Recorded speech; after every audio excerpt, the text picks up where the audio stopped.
Hello, good day and welcome back to my channel. My name is Kemilawani. I'm an orthopedic surgeon, and this channel is dedicated to giving you information so that you can take the best decision for the health of your bones and joints. I'll be continuing with the discussion on fractures of the upper limb in children, talking today about what to do after a child has healed from an injury. The most important thing to do after a child has healed from an injury is to understand that that bone has not returned to its original strength. I always explain this by saying, imagine if you broke your bone when it had 100% strength. By the time the bone is broken and has healed back, it is nowhere near 100% strength. So understand that it will take an even smaller amount of force to break it again. The important thing to do at this phase is to ensure that the child is protected from situations where they have a higher risk of falls. So I tell them no fun, in summary. So no swings, no trampolines, no climbing onto monkey bars, no climbing onto trees, nothing that would allow you to have a fall from a height that would then require you to land again on your healing upper limb and then to break it. The other thing to think about carefully, particularly for children who have older siblings, for children who are particularly very active in themselves, is to consider a period of extended protected immobilization. This means you should think of using a small removable splint during the healing period, at least for an extra, couple of weeks. You can easily do this by using, off-the-shelf or off-the-counter splints for the wrists, or using a little sling or a little, arm sling for the elbow and, such.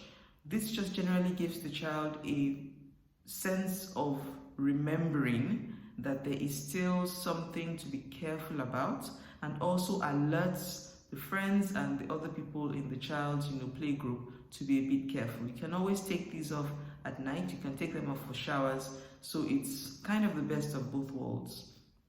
The next thing to talk about is trying to get back your child's range of movement. This is an important one because I find that quite a few things can go wrong if this period is not appropriately supervised. Most parents would ask, I've had a child with an elbow injury. Do they need physiotherapy? The answer clearly for that is no in the first instance. And I will expatiate on this a little bit. The elbow in particular is very intolerable to excess force. And for children who have had some injury around the elbow or have required a cast that immobilizes the elbow for a period of time, they will have some stiffness, which is absolutely normal for that phase. What tends to happen is if you leave the child completely alone, the need to play, the desire to get back to his or her usual activities drives them to give the kind of movement that is safe enough for the elbow, and most children will have reduced or even completely lost all the stiffness around their elbow in a period of about 6 weeks.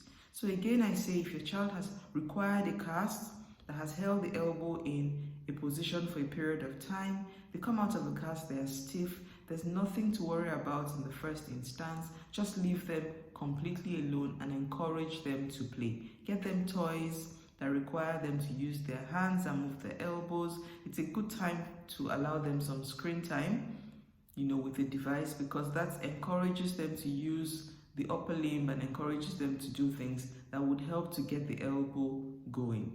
If by the time you're getting to the 6-week period, you find that there is still some stiffness, that is an excellent period to book an appointment with your orthopedic surgeon to discuss the next plan.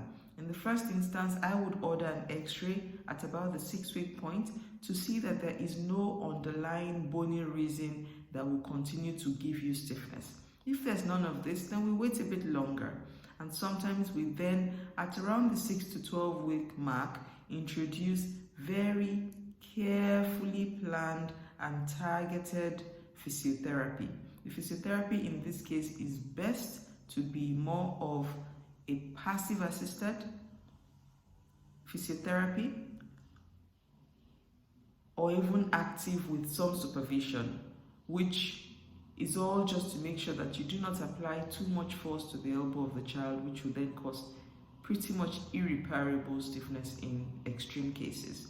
The other thing to think about when a child has come out of a cast is that you would have some changes over the skin if the cast has been on for a time. These are entirely normal as well. Often this is because the skin that should normally be shed periodically has accumulated under the cast, and this will take some time to find its way off the skin. I advise that you just have regular showers, gentle moisturizing soap and gentle moisturizing lotion. Whatever you normally use for that child is fine, and then you wait, because with time the skin generally just returns back to normal. Occasionally some children will have an increased amount of hair on the portion of the skin that has been under the cast. This as well is just a normal reaction and tends to sort itself out over a period of a few months as well. None of these things require active treatments. For children who have had immobilization of their wrists, often they are not very stiff by the time they come out of the cast. And again, the principle is just to let them get back to their usual activities. And most children are fine with these gentle measures without needing anything more active. I do hope that you have found this a useful talk so far, and I will go on to talk about fractures with adults in my next video. Thank you and bye-bye.